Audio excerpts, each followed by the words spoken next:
il vaut mieux être capable de développer ensemble chacun ses compétences, ses aptitudes, sa personnalité, que de croire absolument que avoir trouvé le bon poulain au début garantit de gagner la course. Parce que tu peux prendre le meilleur poulain au début, si tu l'entraînes pas, et ben t'as pas gagné la course, tu vois. Donc moi je suis un peu dans cette espèce de vision un peu moyenne, où tu considères que faut pas, ok, ouais, tu vas pas te mettre un handicap dès le départ, c'est sûr, mais tu vas pas non plus. En fait, je pense que l'énergie que tu passes à essayer de trouver le mec parfait peut être finalement moins productive que de transférer cette énergie pour en fait prendre un mec un tout petit peu moins parfait, mais construire ensemble une relation qui marche jusqu'au bout, tu vois. Comment tu fais la différence entre un mec qui a besoin juste de travaux et un mec qui est complètement déglingué et que tu n'arriveras jamais à réparer, en fait? C'est ça, nous, notre problématique, en vrai, aussi. Après, ça nous amène peut-être à un autre problème, qui est que, en fait, la monogamie a souvent une image de truc un peu ennuyeux. Et c'est un sujet, ça, que je trouve intéressant, c'est que, en fait, on a tellement l'habitude aujourd'hui d'avoir, finalement, une vie romantique, on va dire ça comme ça, même si je sais pas s'il y a beaucoup de romances, où tu as des hauts, des bas, des alternances entre des frissons d'un nouveau partenaire potentiel, beaucoup de stimuli, etc. Que en fait on est un peu, on trouve ça fade, l'idée de se retrouver avec quelqu'un durablement, tu vois.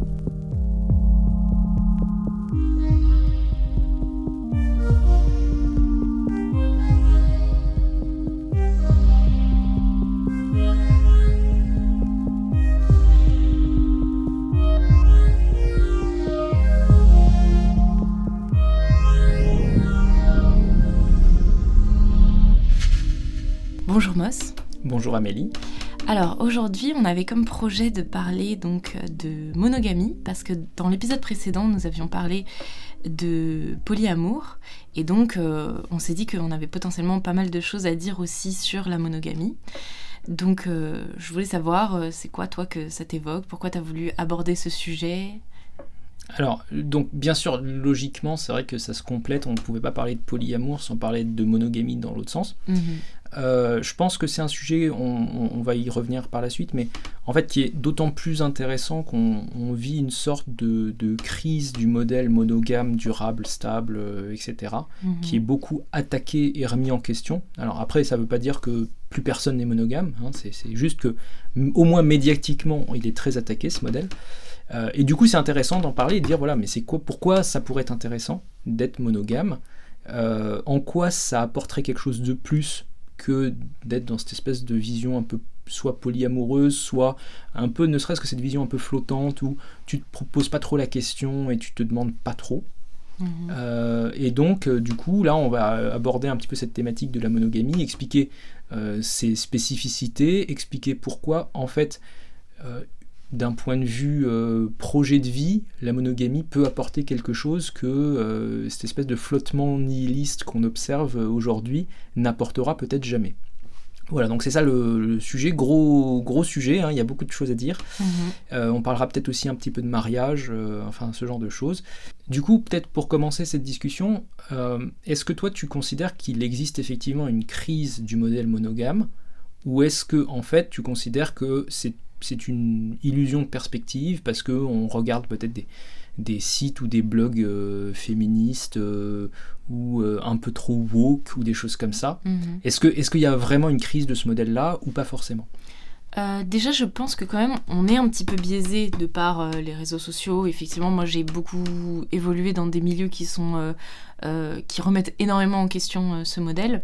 Mais à part ça, je pense que même si pour le moment, il n'y a pas encore de répercussions très très violentes sur le modèle, on va dire dans la population générale, j'ai l'impression qu'il y a quand même une dégradation de la qualité des couples.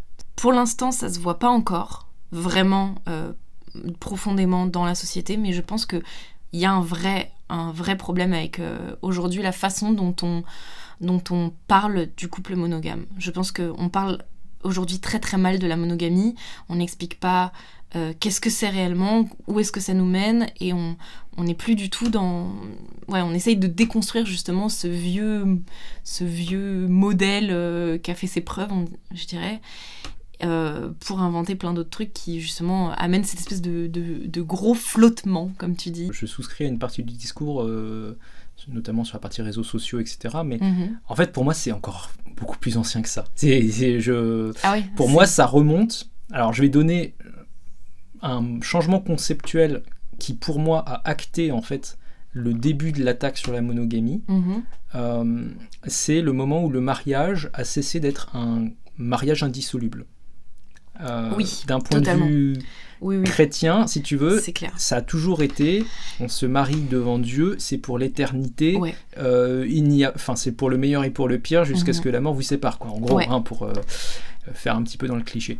Et à l'instant où tu dis, en fait, non, vous savez quoi, c'est pas uniquement la mort, ça peut être aussi, vous êtes allé voir le maire et puis vous lui dites que vous avez changé d'avis. À cet instant-là, pour moi, il y a déjà eu, en fait, conceptuellement, une bascule qui a été opérée.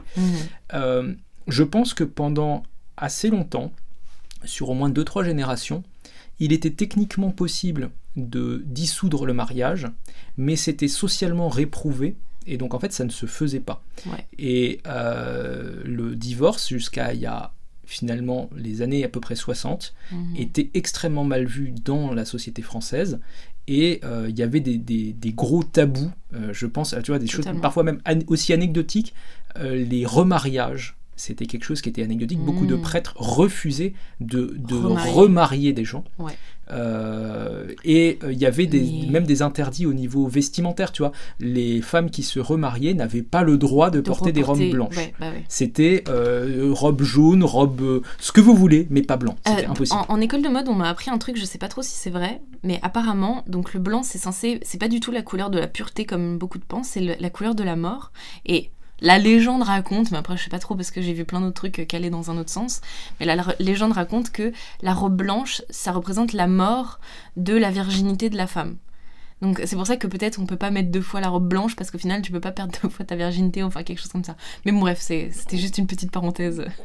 Tu peux l'interpréter. Ça pourrait s'interpréter je pense que comme ça, tu vois. De toute façon, symboliquement, les couleurs ont symboliquement plusieurs significations, etc. Bref, toujours est-il que, si tu veux, pendant assez longtemps, il y a eu une sorte de tabou. Et en fait, d'un point de vue démographique et sociologique aujourd'hui, il y a un truc qui a vraiment évolué et basculé, c'est qu'aujourd'hui, à peu près la moitié des mariages se finissent par un divorce. La durée moyenne d'un mariage, c'est entre 10 et 15 ans en France. Je crois qu'on était, au début des années 2000, on était plutôt vers 15, et il me semble qu'on est en train tranquillement de se rapprocher plutôt de 10. Bon. Mais du coup, ça acte, si tu veux, quand tu dis les réseaux sociaux, etc. Pour moi, quelque part, ça a préexisté aux réseaux sociaux. Oui, t'as totalement raison. Ça a déjà commencé avant. En fait, ça a commencé à partir de la mort de Dieu, finalement. À partir du moment où le contrat qui était sacré est devenu immanent, en fait. Et donc corruptible, quelque part. Enfin, on peut dire non, en fait... À partir du moment où, si tu veux, l'engagement est devenu un contrat. Ouais, c'est ça. Ouais. Quand c'était pour Dieu, c'était un engagement. C'était un engagement puni, en fait, de l'enfer si jamais on ne le tenait pas. Totalement. Quand c'est devenu un contrat, devant un notaire, devant ce que tu veux, un maire, devant tout ça, ça a perdu de sa valeur, en fait. Ouais, je suis totalement d'accord. Et je pense que cette bascule-là a été la première, le premier grand changement, si tu veux, civilisationnel, au moins à l'échelle de la France, tu vois. Je dis pas que c'est vrai en tout temps, en tout lieu. Je dis juste, en France, on a eu ce grand changement à un moment donné. Et ce grand changement, il a entraîné pas mal de choses. Il a entraîné notamment un nouveau modèle de famille qui a été beaucoup vanté, au moins à partir des années 80 dans le cinéma français, je dirais. C'est le modèle de la famille recomposée. Où, en fait, c'était trop cool parce que maintenant, les enfants avaient plusieurs papas et plusieurs mamans. En pratique, ce nouveau modèle-là ne dit pas vraiment son nom, mais c'est déjà un peu une forme hybride entre de la monogamie et autre chose, tu vois. Et c'est pour ça que moi je parle plus de flottement nihiliste, parce qu'en fait, c'est pas vraiment de l'anti-monogamie. Chacun de ces couples pris individuellement est à son échelle monogame. Le truc, c'est que ce n'est pas une monogamie d'engagement sur la durée. Donc en fait, c'est juste une monogamie de circonstances. C'est que là, à l'instant T, on est monogame parce qu'on est ensemble et que finalement, on se suffit l'un à l'autre. on va partir en vacances ensemble, mais en fait, c'est pas une monogamie durable. Mais en fait, c'est Léo Desphilogine qui disait que, en fait, aujourd'hui, on était polygame, mais simplement sur la durée. Enfin, tu vois, il avait vraiment mis le mot, on est polygame, parce qu'à partir du moment où, en fait, tu juste t'enchaînes les personnes sur la durée, et que, oui, bien sûr, t'es monogame, mais au final, dans toute ta vie, finalement, t'as été polygame, tu vois. C'est une sorte de polygamie étendue sur le temps, quoi. Oui, on peut le voir comme ça. Enfin, disons que si tu veux, je pense que quand même cette question de où est-ce que c'est la frontière entre la monogamie et autre chose, elle mérite d'être posée. Ouais, je suis d'accord. C'est pas aussi franc que de dire, voilà, je suis polyamoureux, je sors avec 4 filles en même temps. Je suis d'accord. Et on pourrait très bien, si tu veux, légitimement, aller dire, oui, mais à l'époque du mariage chrétien soi-disant indissoluble, des tas d'hommes allaient tromper leurs femmes, ils avaient une maîtresse à côté, alors la monogamie, ça marchait pas, etc. Et je pense que c'est une critique qui est tout à fait légitime. Tu vois, tu peux très bien aller dire, oui, effectivement, ça marchait pas complètement. Sauf que la différence, c'est que quand même, il y avait tout l'engagement à la fois émotionnel, financier, même social, auprès d'une seule personne. Et du coup, c'était pas exactement la même histoire que de dire, en fait, il n'y a pas d'engagement du tout, parce que c'est aussi ce que j'entends beaucoup de la part des femmes aujourd'hui, c'est finalement, les hommes sont pas prêts à s'engager. Et honnêtement, t'as beaucoup d'hommes aussi qui t'expliquent que les femmes sont pas vraiment prêtes à s'engager non plus. Et c'est aussi pour ça que je parle de cette espèce de gros flottement, c'est que chacun n'est pas prêt vraiment à s'engager. Et donc, du parce coup, qu'il y a la confiance qui a été brisée. La confiance a été... Parce que finalement, tu sais très bien que si tu t'engages, c'est surtout aux États-Unis qu'ils ont vraiment ce problème, parce que les mecs se font complètement dépouiller si jamais il y a un divorce. Mais je veux dire, si la confiance de base qui est, une fois que je te marie, c'est pour la vie et on est dans le bateau jusqu'à ce que la mort nous sépare, si tu veux, forcément on a peur de s'engager, parce qu'en fait tu peux te faire... imagine, t'as investi 4, 5, 6, 7 ans, 10 ans de ta vie pour une personne, et si jamais à un moment tu lui plais plus, elle peut se casser. Enfin, je veux dire, c'est quand même... je comprends qu'il peut y avoir de plus en plus de réticence à s'engager. Mais c'est surtout qu'en fait, le drame, c'est qu'en fait, normalement, l'engagement, même dans ce qui peut avoir potentiellement de terrible, c'est-à-dire qu'on ne sait pas à l'avance ce qui va se passer, mais on va peut-être traverser des moments très durs, normalement, le fait qu'il y ait l'impossibilité de faire marche arrière te pousse à te dépasser et à t'investir et à te donner à fond. Et c'est un peu, tu prends par exemple dans le domaine de l'alpinisme, tu pars faire une grande voie et tu vas avec ton matos de montagne, etc. Tu peux pas dire, en fait, quand tu as fait 600 mètres de grimpe en plein milieu, en fait, non, mais je le sens pas, finalement, je redescends. Tu vois, genre, il faut que tu sortes de la voie par le haut. T'as pas d'autre choix. Tu peux pas revenir en arrière, quasiment. Quand même, si tu fais un malaise et que t'es en train de mourir. Il y a je te promets, en montagne, il y a des tas de situations où tu peux pas...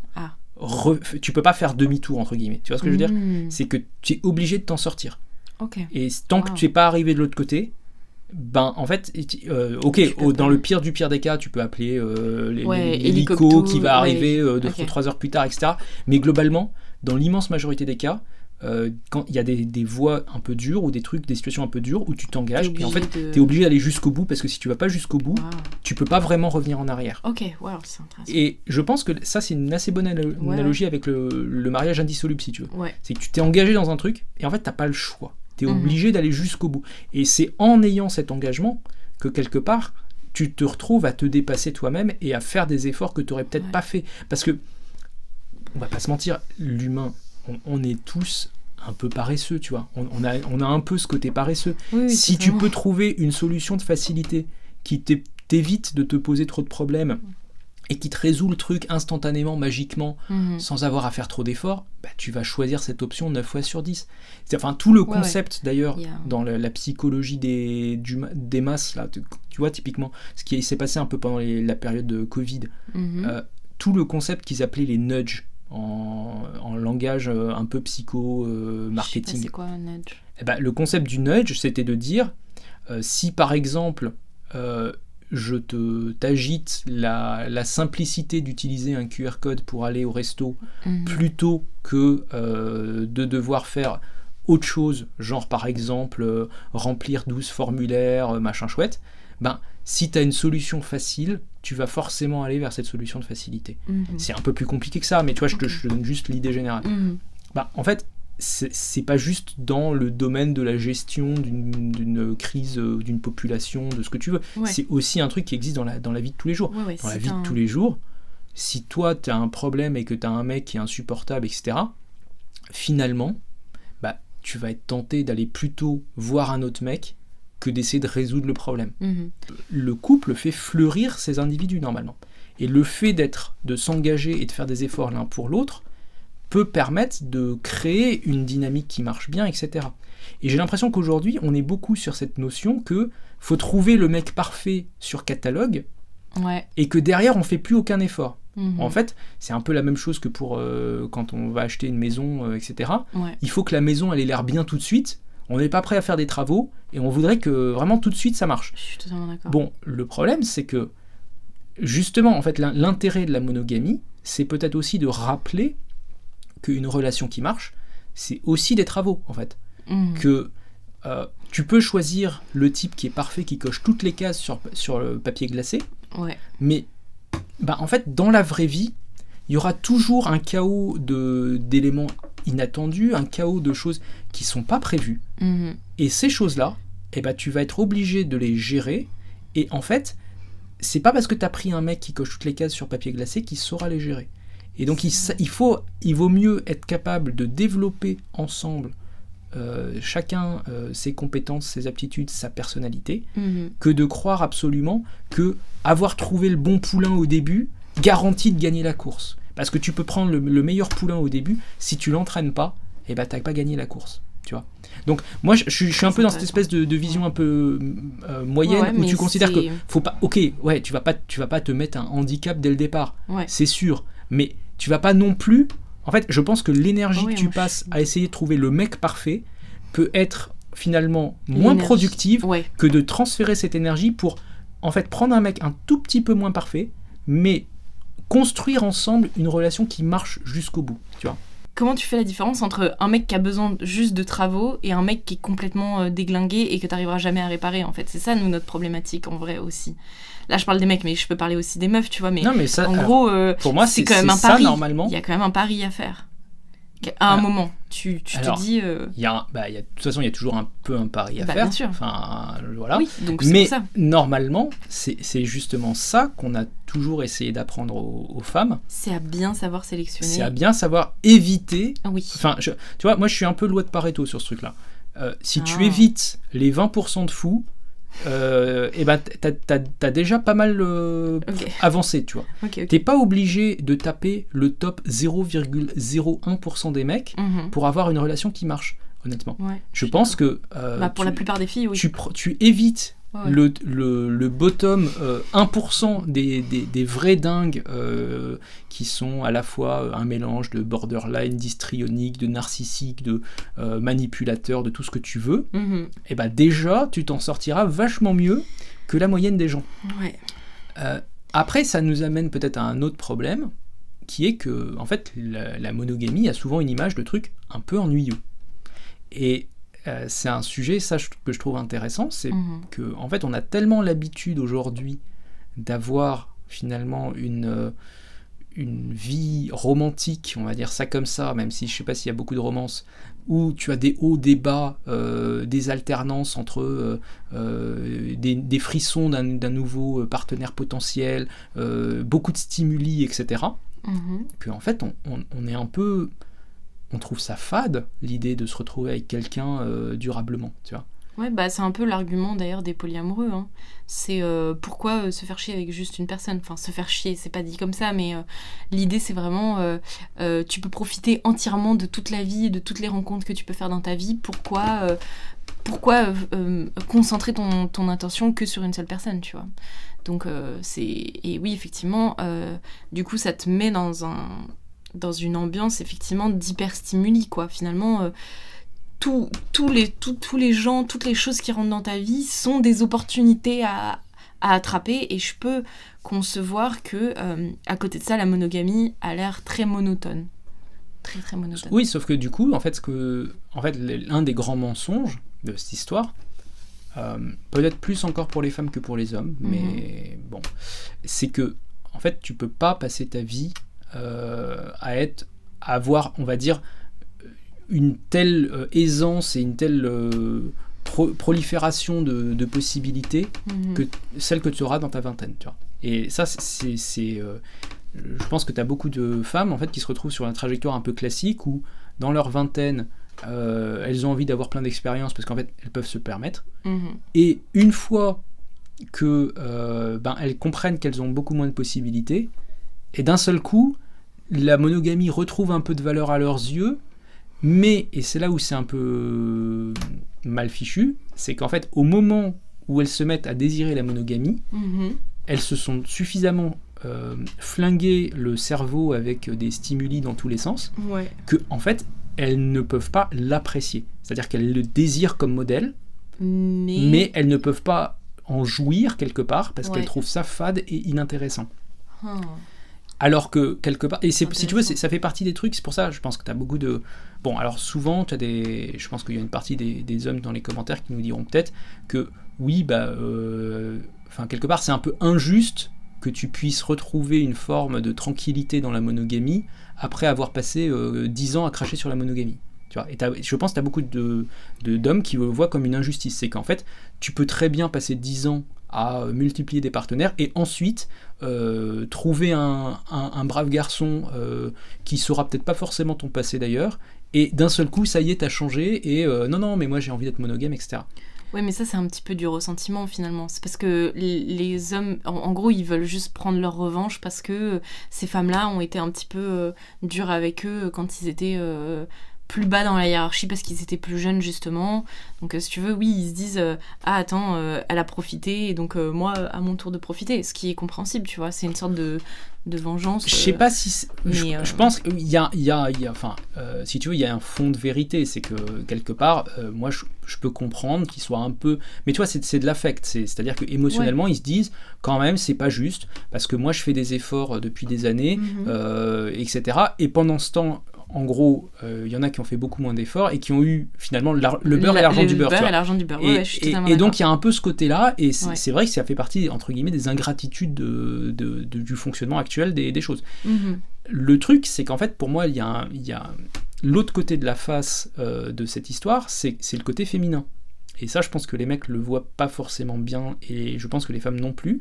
C'est qu'en fait, à force d'être dans une vie de montagne russe émotionnelle pendant leur vingtaine, la plupart des femmes, alors j'aime bien la formule de Houellebecq, deviennent à peu près aussi capables d'aimer qu'un vieux torchon. C'est sa formule dans Extension du domaine de la lutte. Mais en gros, la plupart des femmes, du coup, émoussent en fait leurs récepteurs, leur capacité même, tu vois, même je pense chimique en fait, je vois à totalement. s'attacher à quelqu'un, à éprouver un sentiment d'extraordinaire. En fait, le monde s'affadit, le monde perd sa substance extraordinaire et sa magie, et donc plus rien, enfin un truc qui, tu vois, tu prends une gamine de 18 ans, elle verrait un signal même minime d'intérêt de la part d'un mec, etc. Elle pourrait fantasmer pendant une semaine dessus, s'imaginer des trucs extraordinaires. Et là, en fait, même un signal très fort et tout, finalement, on l'a déjà vu, quoi. Enfin, c'est classique, en fait. Ça n'a plus de valeur, tu vois. Alors, moi, je peux t'opposer pas mal d'arguments à ça. Déjà parce que, en fait, c'est vrai que techniquement, genre juste, tu sais, chimiquement parlant, rationnellement parlant, j'ai l'impression que effectivement ça se tient, cette théorie. Que oui, une femme, même les hommes, s'émoussent parce que en vivant plein d'aventures, etc. Et donc sont moins capables d'amour. D'un côté, je peux imaginer, mais concrètement, dans la vraie vie, tu sais, je veux dire, même pas que juste moi et mes potes, genre juste les Instagram aussi de trentenaires que je suive, les meufs, elles sont toujours dans des délires. Enfin, je veux dire, franchement, j'ai pas du tout l'impression, ni moi, ni mes potes, ni aucune trentenaire que j'ai rencontrée, n'a réellement émoussé sa capacité à aimer. Par contre, là où je peux te rejoindre, mais pour moi, c'est plutôt une qualité, et c'est que, en fait, ce qu'on perd entre nos 18 ans et nos 30 ans, admettons, c'est notre naïveté.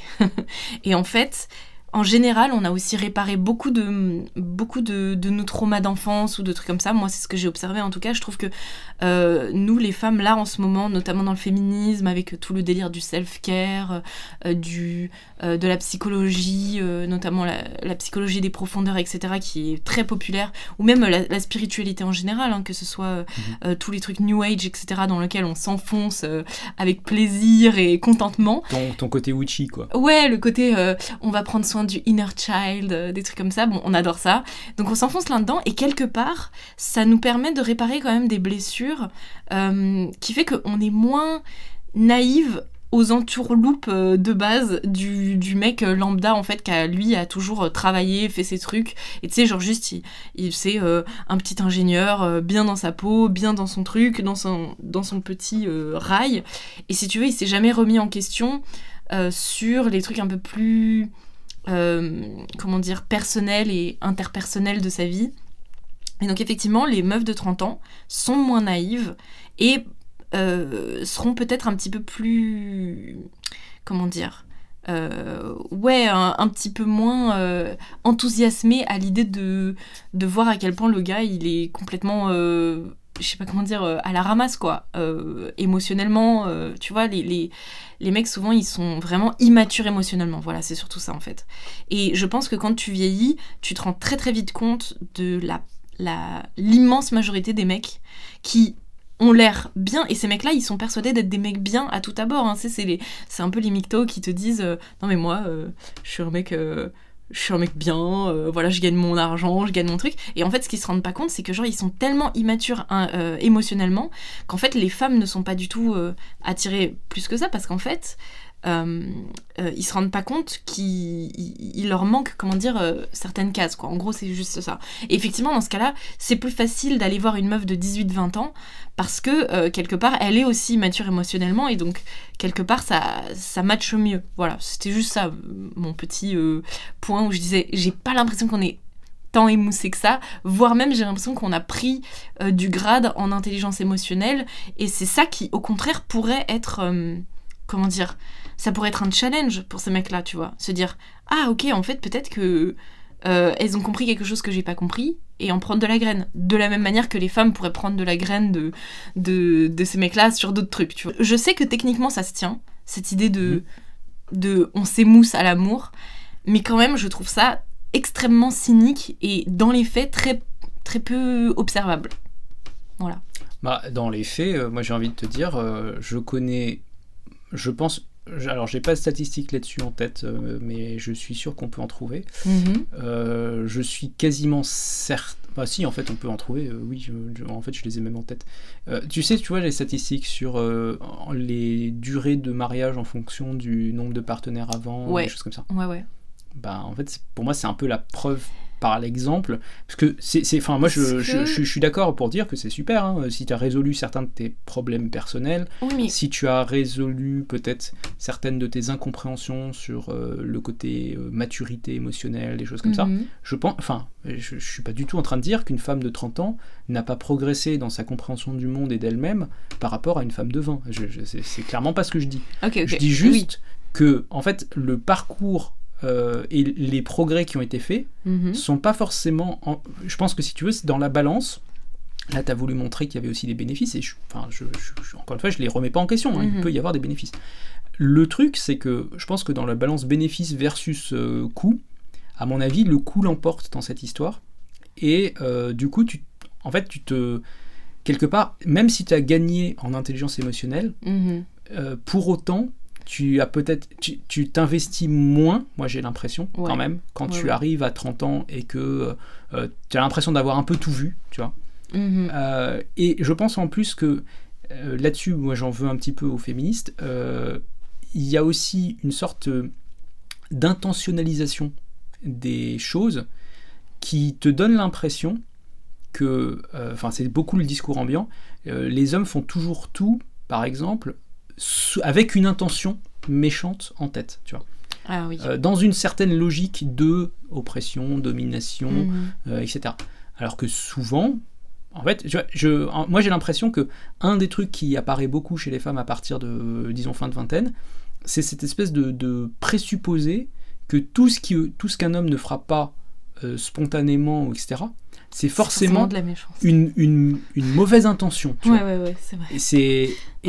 Et ça, pour le coup, je pense que c'est un des trucs qui détruisent à peu près toutes les relations normales que tu peux imaginer. Ouais, à partir du moment où tu considères que la personne en face de toi peut pas être juste de bonne foi et peut pas juste se tromper, en fait, se tromper ou pas faire d'effort parce qu'en fait on lui a jamais dit que ça te ferait plaisir qu'il fasse cet effort là, par exemple. Ouais. Elle pense systématiquement que c'est une intention qui est mauvaise, tu vois. C'est genre, la vaisselle est pas faite, il a pas voulu faire la vaisselle. Ou il a voulu que je fasse la vaisselle à sa place, tu vois. Alors qu'en fait, la réalité, c'est peut-être que, tout simplement, il s'est pas trop posé la question, et que tu lui aurais dit gentiment, « Oh, t'as fait la vaisselle hier, oh, c'était trop bien. » Et il l'aurait fait cette fois-ci aussi. Je veux bien, mais je comprends aussi les meufs qui en ont un petit peu marre aussi oui, mais d'avoir tout à gérer, mais ça, encore une fois, c'est aussi un problème de féminisme, parce que, en fait, si elles n'avaient pas à donner leur énergie, leurs ressources au capitalisme, et en plus le soir devoir donner en plus de leur énergie à leur famille, et ensuite dans le lit en plus donner encore de leur énergie à leur mari, bon, il y a un moment, effectivement, tu peux pas dupliquer l'énergie à volonté, et je comprends que les femmes aujourd'hui peuvent être épuisées, éreintées par cette triple vie finalement qu'elles vivent, enfin double vie en tout cas. Elles doivent avoir et le truc de l'homme où elles doivent un minimum garantir la stabilité économique, et en plus elles doivent avoir toutes les autres trucs que intuitivement on a plus tendance à penser. Je fais juste une toute petite parenthèse sur la charge mentale, parce que je trouve que c'est intéressant. C'est un des premiers trucs, je trouve, qui fait qu'aujourd'hui les couples de base commencent un petit peu à avoir beaucoup de friction, parce que en fait le truc c'est que les femmes disent souvent oui, on devrait partager les tâches, tu sais, c'est un petit peu le délire, ce que je trouve totalement logique, étant donné qu'elles vont aussi travailler, donc oui, effectivement, ce serait logique de séparer les tâches. Mais il y a eu une étude qui a prouvé que, en fait, même, genre, de base, une femme nettoie par semaine entre 2 et 4 heures de plus. C'est-à-dire que Alors, attends, moi, je sais pas si c'est la même étude à laquelle je pense. L'INSEE avait fait une étude. Ouais. Et il y avait un truc qui est très, très intéressant dans cette étude, c'est qu'il faisait une mesure du temps de tâches ménagères. Oui, c'est ça. Qui était un truc auto-rapporté. Je précise parce que c'est important. Ok, ouais. C'est qu'en fait, on n'a pas mis une caméra chez les gens pour vérifier, donc c'est les gens qui le disent, etc. On va supposer quand même que les gens sont tous d'une extrême bonne foi dans ce qu'ils ont rapporté. Très bien.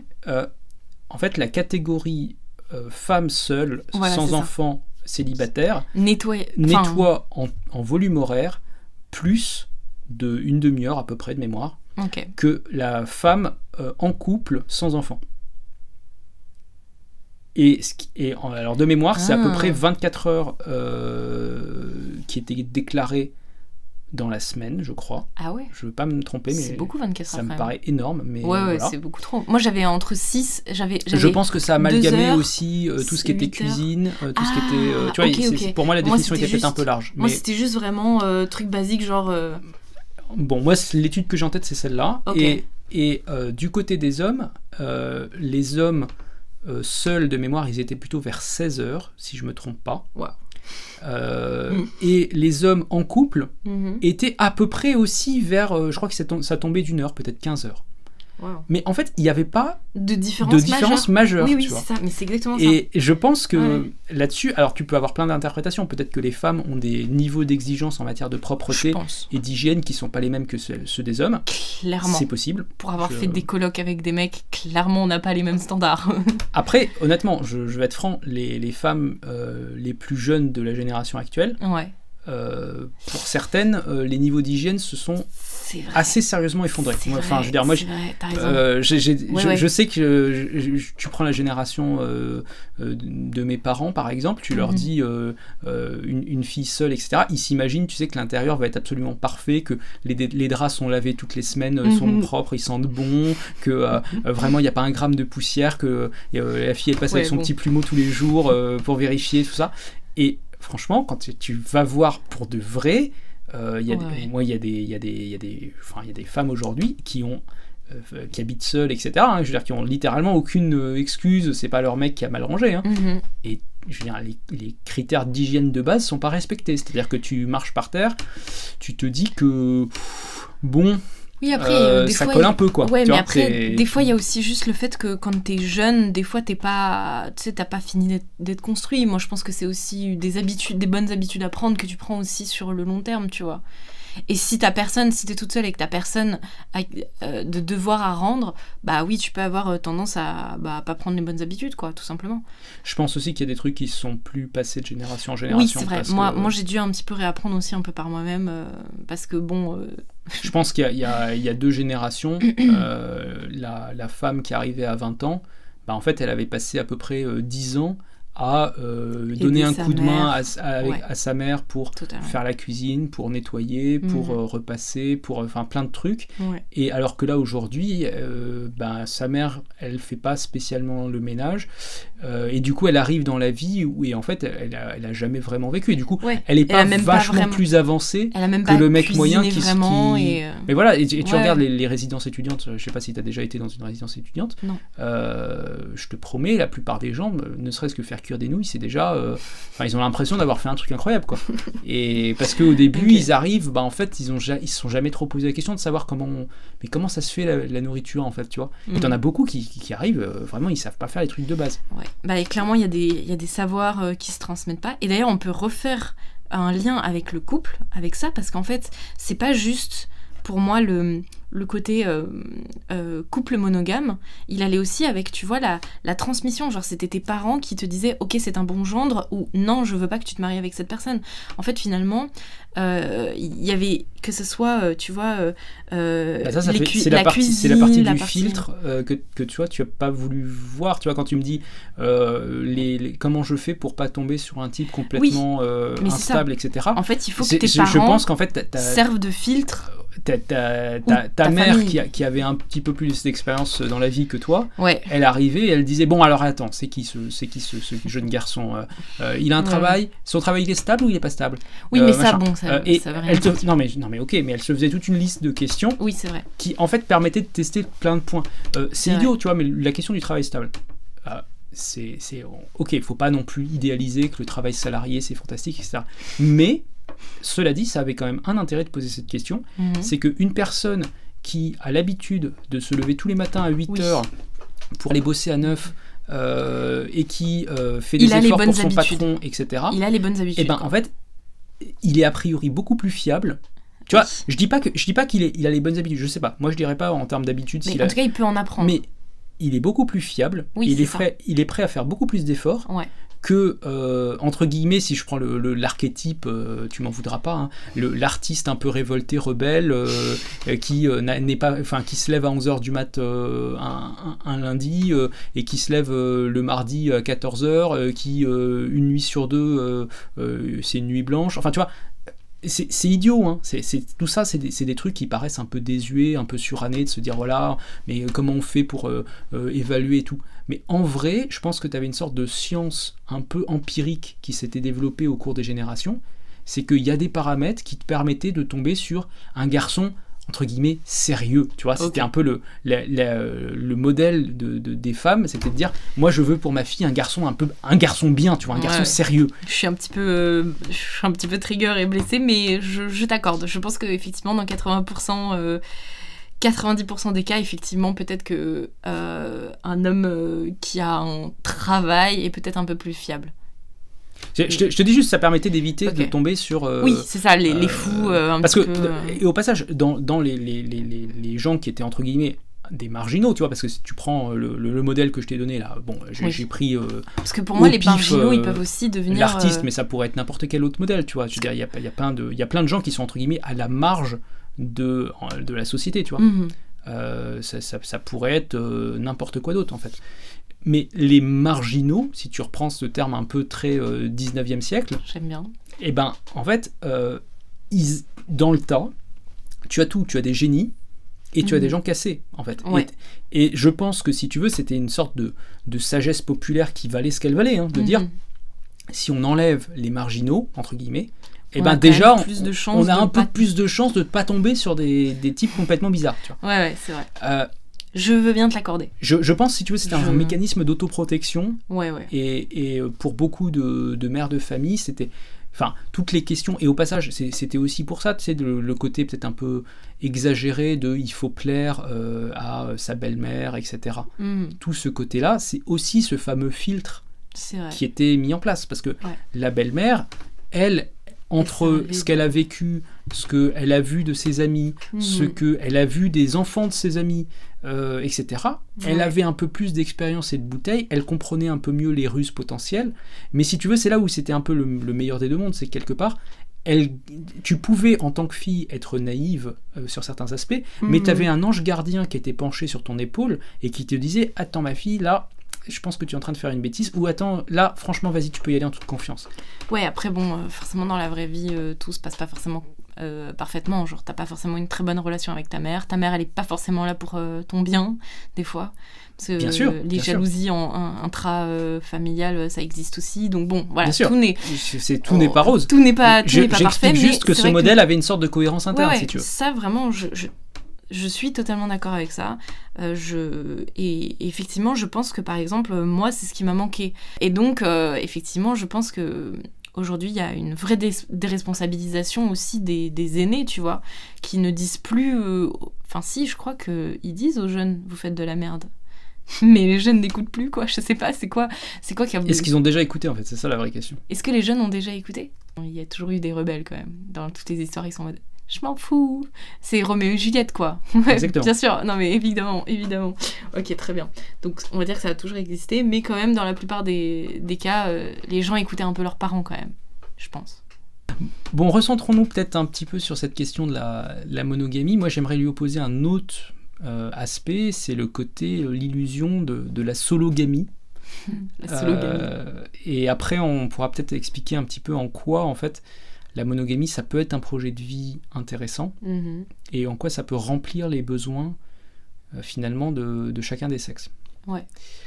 Le cas de la sologamie, en fait, bon, alors c'est un mot valise, un il barbarisme. Existe vraiment ou tu viens de l'inventer? Non, ça s'utilise déjà dans... Ok, la sologamie. C'est ce côté, tu sais, un peu genre...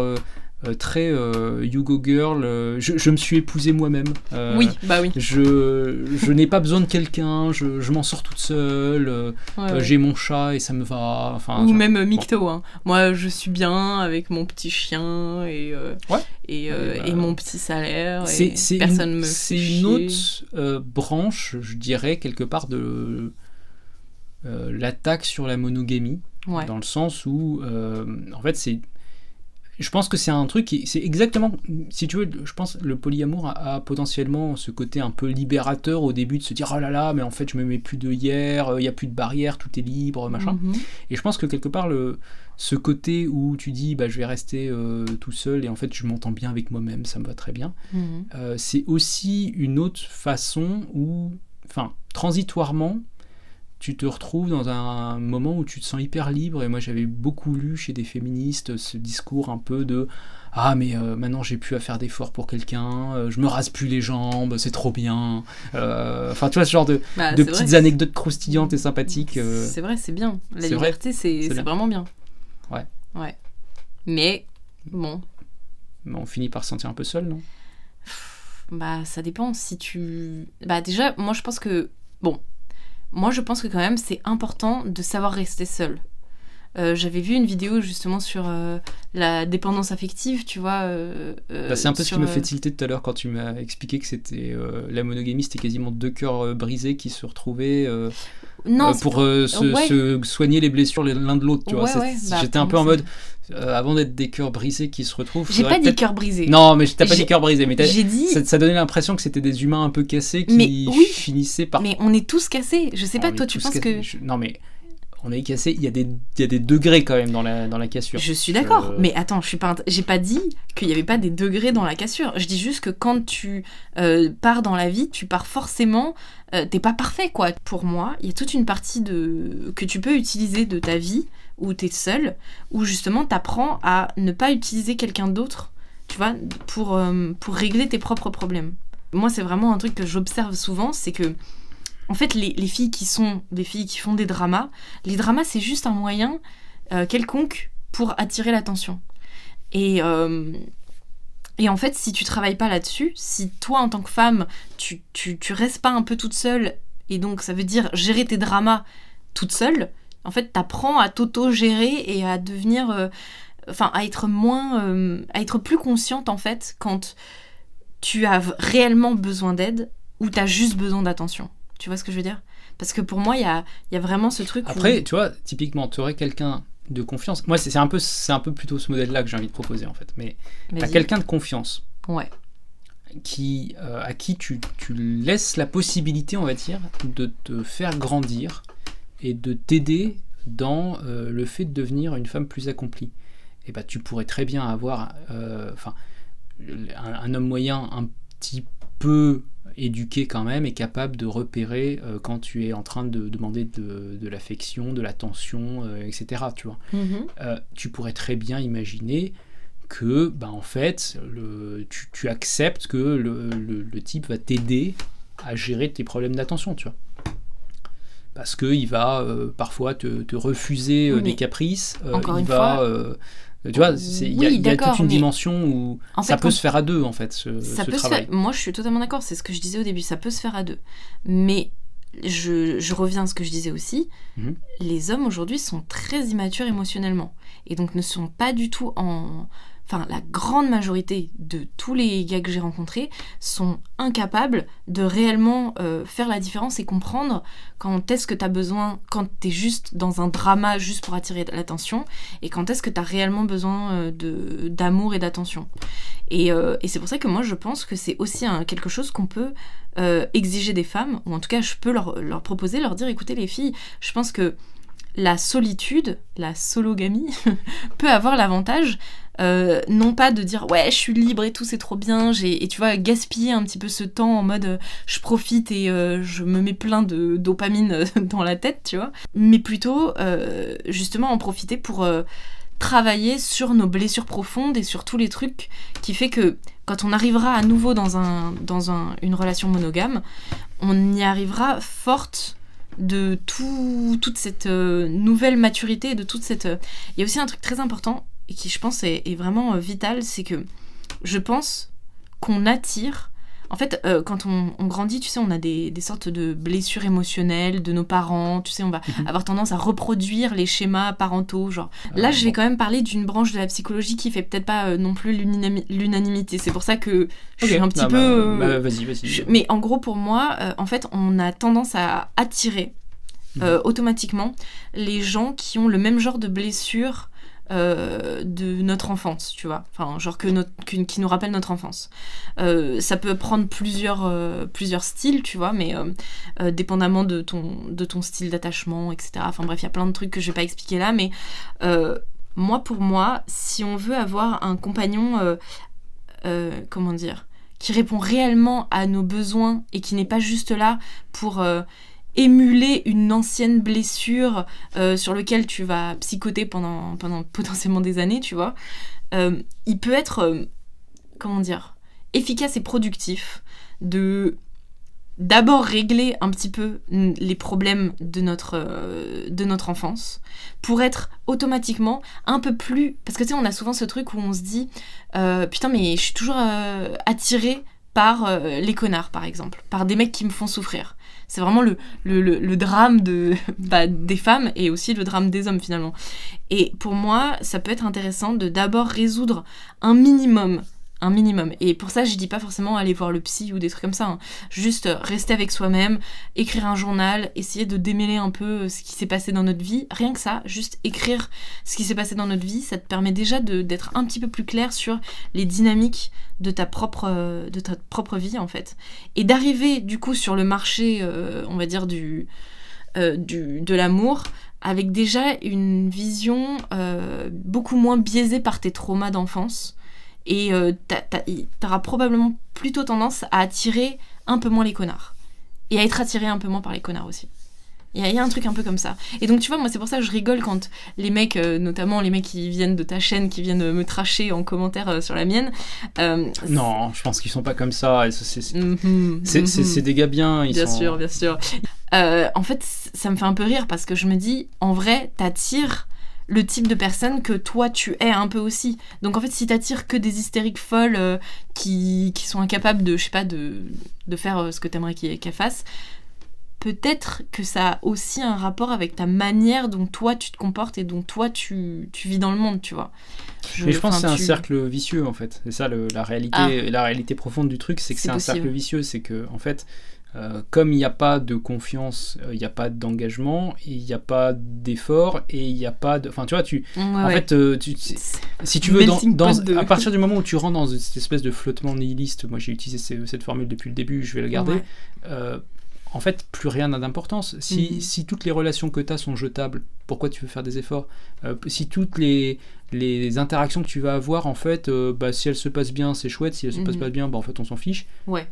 Mais, du coup, tu vas n'as pas besoin de faire des efforts, tu vois ce que comme je veux un petit papillon de nuit, tu vas aller où là, la lumière, elle est plus forte, c'est-à-dire chez les femmes ou les hommes. C'est le règne de la gratification immédiate et du moindre effort. Ouais, c'est ça, exactement. Mais du coup...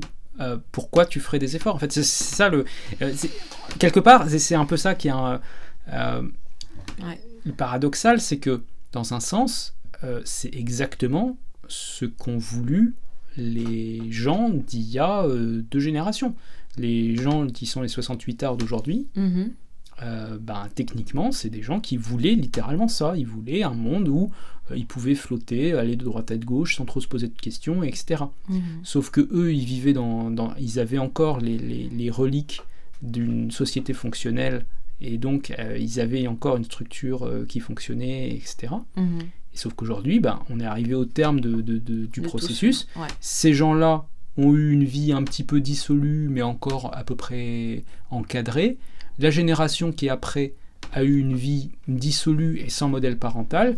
Et là, on arrive à la génération qui suit, c'est-à-dire la génération des gens qui n'ont en fait jamais vraiment connu ni leurs parents, ni eu de conseils de la part de leurs aînés. Et tu dis, oui, les hommes aujourd'hui sont immatures émotionnellement. J'ai envie de te dire, honnêtement, comment pourrait-il en être autrement ? Je veux dire, comment est-ce que des gens qui n'ont pas connu leur père pourraient avoir eu des bons conseils de la part de leurs parents, auraient pu grandir dans leur tête, ils n'ont pas eu de rôle modèle, tu vois, il y a ça aussi. Ouais, c'est clair. Leur mère les a surprotégés. Mettre un homme fort au cinéma, c'est déjà presque un crime. C'est vrai. Et comment tu veux que des gens qui n'ont pas eu de modèle, qui n'ont pas eu de père pour leur donner des conseils, dont la plupart des conseils masculins qu'ils pourraient éventuellement entendre, c'est-à-dire typiquement le genre de conseils que certains masculinistes aujourd'hui essayent de donner à d'autres hommes. Ces conseils-là sont tabous, voire misogynes, voire inentendables, voire criminels. Comment voudrais-tu que des gens qui vivent dans un univers comme ça, où ils n'ont eu aucun encadrement, aucune forme de transmission, ils repartent de zéro, ils repartent d'une feuille blanche. Comment tu veux que ces gens-là arrivent avec une maturité émotionnelle ? C'est par définition antinomique. Tu peux pas partir d'une feuille blanche, avoir jamais eu de conseil de la part de tes parents, de la part de tes amis, de la part de tes proches, et arriver en ayant une maturité émotionnelle extraordinaire à 20 ans. C'est vrai. Okay. J'aimerais bien qu'on parle un petit peu quand même de... En fait, en gros, quels avantages la monogamie peut apporter à chacun des sexes. Ok. Si tu veux, moi je peux commencer par parler des avantages pour les... Vas-y. Pour les hommes, parce que en fait, je pense qu'aujourd'hui, c'est tellement rare par certains aspects que la plupart des hommes en fait ne pensent même pas que c'est possible et ne voient pas en quoi ça peut être intéressant. Je suis totalement d'accord. Ouais. Moi, à chaque fois, je suis choquée quand j'entends tous les gens de la Red Pill qui parlent de mariage. Tellement je me dis, mais comment ils en sont arrivés à ce niveau-là de pas comprendre à quel point le mariage peut être bien et transcendant, quoi. Sur quel genre de meuf ils sont tombés pour parler comme ça des femmes, quoi. Mais c'est pas les femmes, en fait. Le problème, c'est que... moi, je reviens à l'histoire du mariage indissoluble. Ouais. C'est qu'à partir du moment où le mariage n'est plus indissoluble, il n'a plus d'intérêt. Moi, oui, totalement. Oui, clairement. Pour clarifier ma position, je suis d'accord avec ça. Je suis anti-mariage dans le sens micto moderne, mais tu me dis demain le mariage redevient un truc indissoluble. Totalement.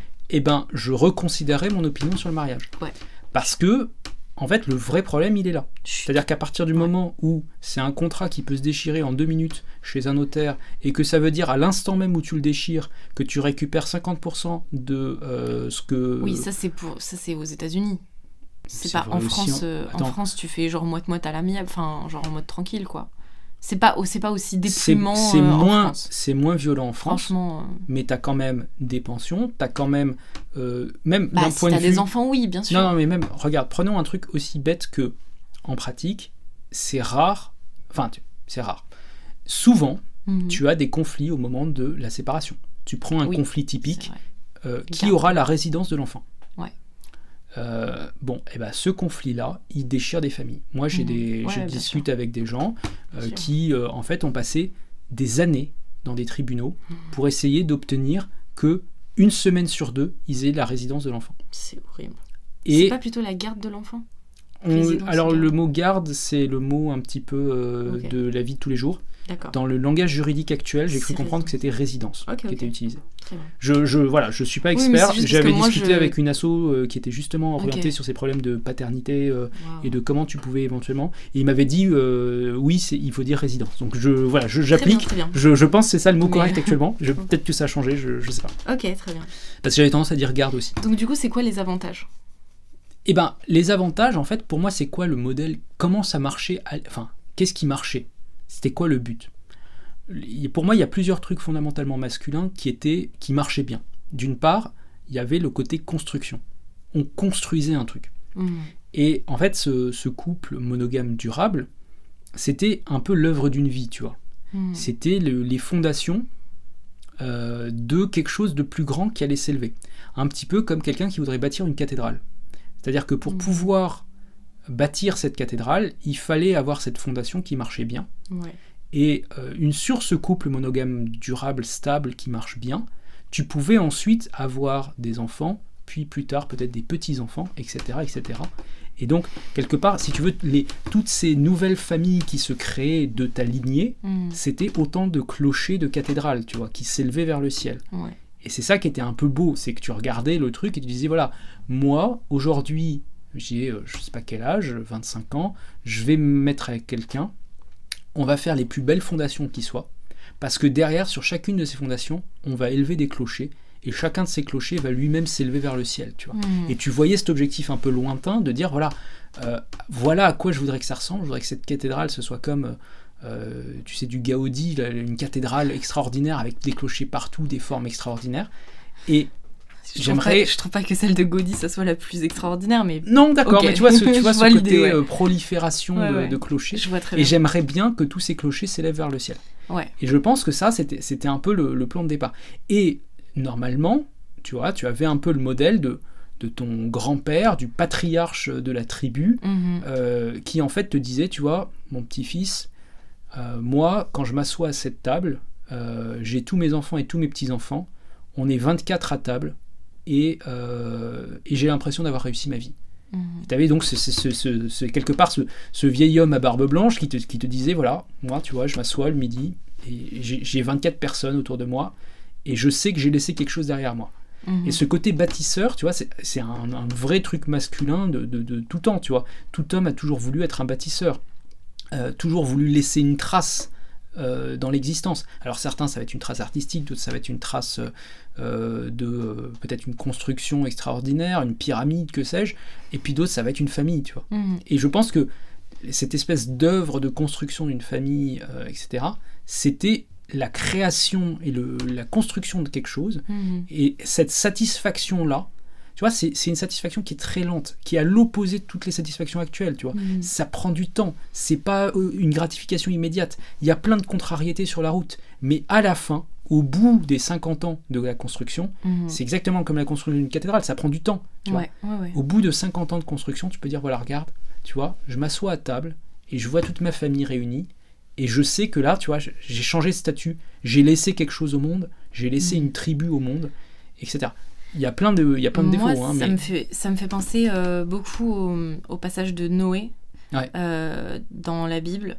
C'est une histoire que j'adore parce que je trouve qu'elle en fait, la métaphore du déluge, je trouve, représente très très bien En fait, pourquoi tu as besoin d'une famille solide autour de toi ? C'est parce que quand le déluge vient, et le déluge viendra en fait, tu as des drames dans ta vie, chaos existe. Ouais, le chaos existe toujours, tout le temps. ouais. Donc tu vois par exemple, je sais pas, tu prends les Ukrainiens par exemple, boum, bah voilà, maintenant ils sont dans une guerre horrible.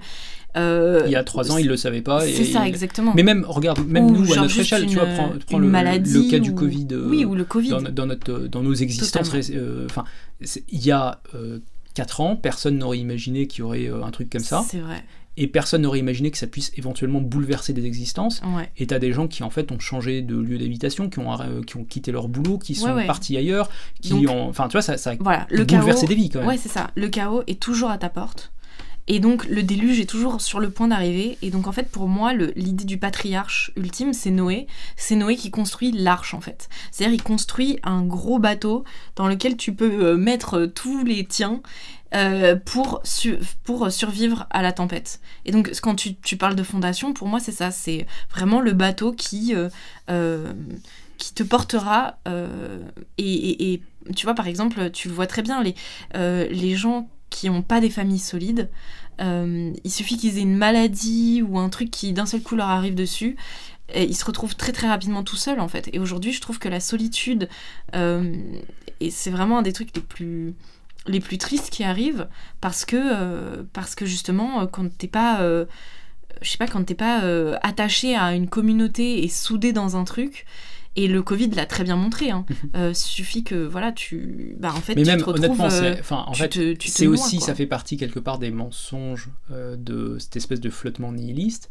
C'est que tu peux très bien être dans une sorte d'ouverture où tu peux être en couple un jour, le lendemain tu l'es plus, tu te poses pas trop de questions. Sauf que dès que le chaos frappe à ta porte et que tu as des problèmes, en fait. Au moment où tu as des problèmes, il n'y a jamais plus personne, tu vois. Donc, non, mais je veux dire, techniquement, si tu veux, un homme qui est malade, s'il est dans cette espèce de flottement un peu nihiliste, clairement. Globalement, la fille qu'il a rencontrée un mois avant et qui est juste là de passage, elle fait aucun effort pour lui, et donc, quelque part, j'ai envie de te dire que elle finit par partir assez vite, tu vois. Mais tu vois, je pense, quand je te dis la construction, c'est un truc masculin, à mon avis, la construction, elle a un pendant féminin. Tu vois, je suis sûr que... Ah oui, totalement, oui. Mais c'est ce que j'allais expliquer. Vas-y. Moi, je veux dire, déjà, il faut bien comprendre, parce que moi, je t'ai dit, là, avant, quand on préparait le truc, c'est bien beau de dire à quoi ressemble l'idéalisation, on va dire, du couple, mais on sait très bien tous que c'est une idéalisation. Donc, si tu veux, les gens un petit peu nihilistes pourront te dire, ouais, mais non, mais de toute façon, ça se passe pas comme ça. Enfin, tu sais, les gens cyniques vont te dire, non, mais de toute façon... tous des connards. On est peut-être nous-mêmes des vieux cyniques, moi j'en sais rien. Et en fait, et à côté de ça, il faut dire, et il faut vraiment bien expliquer qu'est-ce qui se passe si tu ne fais pas ça en fait. Et pour moi, là, c'est vraiment un peu le drame de ma vie, c'est-à-dire que je me rends compte que ne pas construire quelque chose comme ça, ne pas construire son arche de Noé, en fait, surtout pour une femme, c'est vraiment, vraiment très, très dur à vivre. Le stress, la solitude, l'isolement. Je pense que tu sais, c'est pas pour rien qu'on appelle, tu sais, qu'il y a ce cliché de la vieille femme à chat, genre avec tous ces chats. C'est parce qu'en fait, je pense que les gens ne comprennent pas la détresse que c'est, surtout les jeunes filles, elles ne comprennent pas ce que c'est, hormonalement, chimiquement parlant, d'être seule, sans enfant et sans réelle carrière.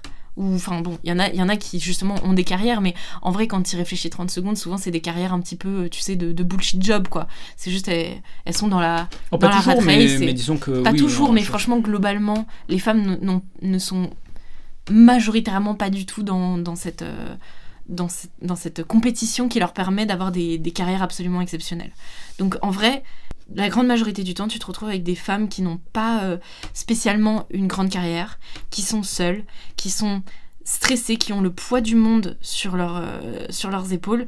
Mais tu m'étonnes qu'elles sont gavées d'antidépresseurs, en fait. Enfin, moi, ça m'étonne pas du tout. Et qu'elles ont 8 chats et qu'elles essayent de donner de l'amour. En fait, on a vraiment ce truc, c'est que nous, les femmes, on a besoin, on a envie profondément de donner de l'amour, de s'occuper de quelqu'un. Et si t'as pas un endroit ou quelque chose où tu peux canaliser cette énergie et où tu peux construire quelque chose avec, franchement c'est dur. Franchement, et vraiment, c'est misérable. Moi, je me considère bien lotie parce que j'ai quand même construit quelque chose. Mais quand je vois certaines autres, vraiment, moi, ça me rend profondément triste. Et je me dis, bien sûr, on a envie de détruire le système patriarcal et le système monogame parce qu'on a l'impression que voilà, ça nous donnerait ce genre de liberté. Mais moi, je vous dis, dans les faits, concrètement, ça nous rend misérables à un point que vous ne pouvez pas imaginer. Mais tu vois, c'est intéressant parce que ce sujet-là de l'espèce de monde avec des antidépresseurs, la solitude, etc. De toute façon, on a dit qu'on allait l'aborder dans un autre podcast sur pourquoi les femmes aujourd'hui sont malheureuses. Oui, donc je me le garde sous le coude, on va dire. Ouais. Je te propose peut-être que... Enfin, pour moi, il y a une deuxième dimension et je propose qu'on en parle à deux voix parce que pour le coup, je pense qu'elle est universelle à la fois chez les hommes et chez les femmes. C'est la dimension de la transmission et le fait que en fait c'est aussi à partir du moment où tu as fondé donc une famille stable, durable, etc. Que tu te retrouves, il y a le côté un peu petersonien de ça y est, t'as des responsabilités. Et je pense que ça il y a des gens, ça les fait grandir et ça les rend heureux et tout. Et je pense que t'as aussi l'autre aspect qui est en fait, ça y est, maintenant tu as changé de rôle et ton rôle c'est de transmettre. Et tu dois former la génération qui vient, tu dois éduquer des gens, tu dois en faire des versions meilleures que toi-même. Et ça, je pense, c'est assez universel, mais en tout cas, côté masculin, moi, c'est un truc qui me parle beaucoup, c'est cette idée que, en fait, tu peux grandir toi-même en essayant de faire grandir les autres. Ouais, mais je pense que c'est aussi assez féminin. Je pense que c'est aussi pour ça que y a beaucoup de femmes qui ont pour vocation de devenir maîtresses. En fait, dans le livre Flow de Mihaly Csikszentmihalyi, qui est un de mes livres préférés, ça s'appelle « Vivre la psychologie du bonheur », pour ceux qui veulent en français.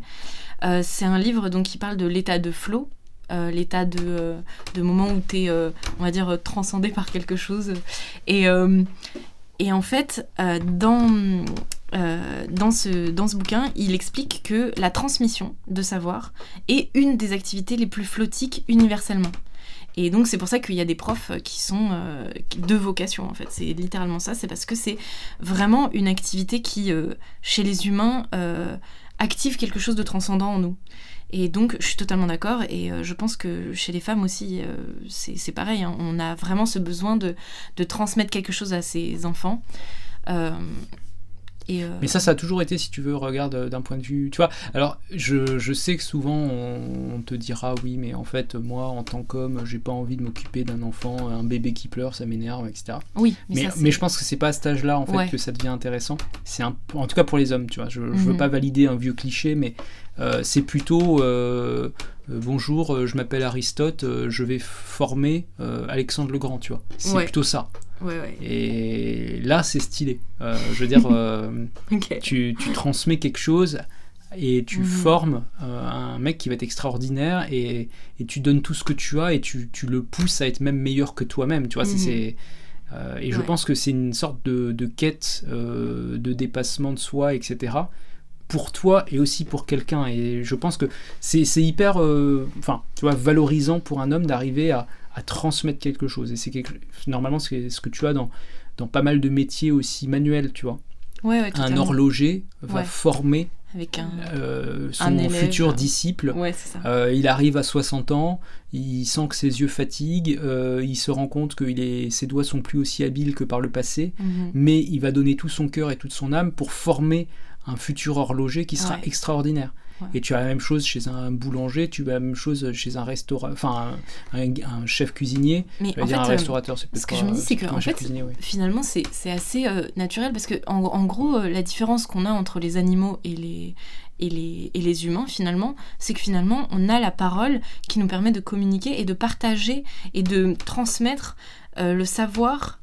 Via les mots, en fait, le savoir de toutes les anciennes générations. Et autres, En fait, je pense que c'est vraiment pour ça que c'est aussi important pour nous, la je transmission. pense que c'est un marqueur très fort d'humanité, tu vois. C'est ça. Un peu ce qui te définit en tant qu'humain, c'est d'être capable de transmettre. Tu vois. Mais moi, c'est vraiment ça que j'entends par transcendance. Pour moi, la transcendance, c'est la chose un peu magique, la partie un peu magique de la conscience. La partie que finalement on comprend pas très bien, tu vois. C'est comment la conscience est apparue. Putain, mais c'est vrai ça. Comment on est arrivé à être aussi... des êtres aussi magiques finalement. Parce que c'est ça, on est magique parce qu'on ne comprend pas ce qui nous est arrivé, littéralement. Donc on est des êtres magiques et pour moi la transcendance c'est ça. C'est quand tu touches un petit peu à ce truc divin qu'il y a en nous. Et donc c'est précisément ça que j'appelle... la transcendance et donc effectivement je trouve que le cadre monogame donne un terrain de jeu vraiment parfait et que ce soit juste dans le couple interpersonnel entre un homme et une femme et ensuite à travers tes enfants, ça donne un terrain de jeu parfait pour expérimenter toutes sortes de transcendances.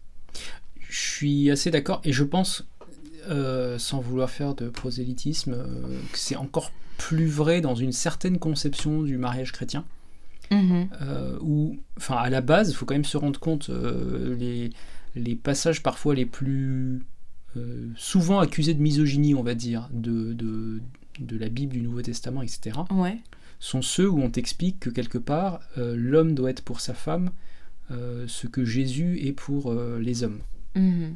Et tu as une sorte de transposition comme ça, où on t'explique qu'en fait, tu dois être à peu près le cadre, le modèle, tout ça de ta femme. Déjà, avant même de commencer à avoir des enfants, tu dois être un être extraordinaire et on te met la barre très haut. Tu vois. Et je pense que c'est un peu déjà une sorte d'entraînement à ce côté transmission. C'est-à-dire que tu vas lire la Bible et tu vas expliquer la Bible à ta femme. Tu vois, c'est une vision très, peut-être presque mormone, tu vois, de ce côté, je fais l'interface entre la parole de Dieu et ma femme. Mais, tu vois, je pense qu'il y a quelque chose là-dedans d'intéressant, c'est cette espèce d'idée que tu dois toi-même viser la perfection. Enfin, on est en train de dire que tu dois te comporter comme Jésus-Christ. Enfin, tu vois, c'est un truc, c'est monstrueux, en fait. Et pour moi, dans cette vision-là, tu vois, c'est pas... En fait, t'es pas monogame parce que t'arrives pas à séduire des filles au bar le soir quand tu rentres du boulot. C'est pas ça. C'est que t'es monogame parce qu'en fait, c'est un projet de vie, c'est une construction. Et en fait, c'est un peu... Quelque part, c'est à la fois ton chemin de croix et ton chemin de gloire, tu vois. C'est le truc qui te donne à la fois des embûches et en même temps, ces embûches, tu vas les dépasser, tu vas les sublimer et tu vas en faire quelque chose d'extraordinaire. Et donc, tu vois, j'aimerais qu'on sorte de cette vision un petit peu ennuyeuse de la monogamie, ça sera personnellement ma conclusion, pour aller vers une vision un peu glorieuse de la monogamie, en disant, en fait, la monogamie, c'est pas juste un choix par défaut, c'est un choix, en fait. C'est un projet, c'est une construction de vie, tu vois. Et je pense que malheureusement, aujourd'hui, là, en l'état actuel des choses, c'est un choix qui est de plus en plus difficile à faire d'un point de vue rationnel, dans le sens que quand tu es dans un monde où il n'y a pas d'engagement, il n'y a pas de confiance, il n'y a pas de possibilité de mariage indissoluble, etc., franchement, c'est difficile de s'engager dans l'idée que tu vas être monogame avec quelqu'un et que tu fais suffisamment confiance à cette personne pour le reste de tes jours. Mais en même temps, moi, je voudrais quand même rappeler ce que c'était à la base, cette monogamie, pour justement expliquer que dans une logique un petit peu de ce qu'on fait là, en fait, de rapprochement, de discussion entre les sexes, en fait, on a besoin de rappeler qu'il y avait un modèle qui marchait et qui était glorieux, tu vois. Et que c'était pas uniquement un peu un choix par défaut comme c'est vu aujourd'hui, et que peut-être ça valait la peine que chacun des sexes fasse des efforts pour garder ce modèle qui fonctionnait.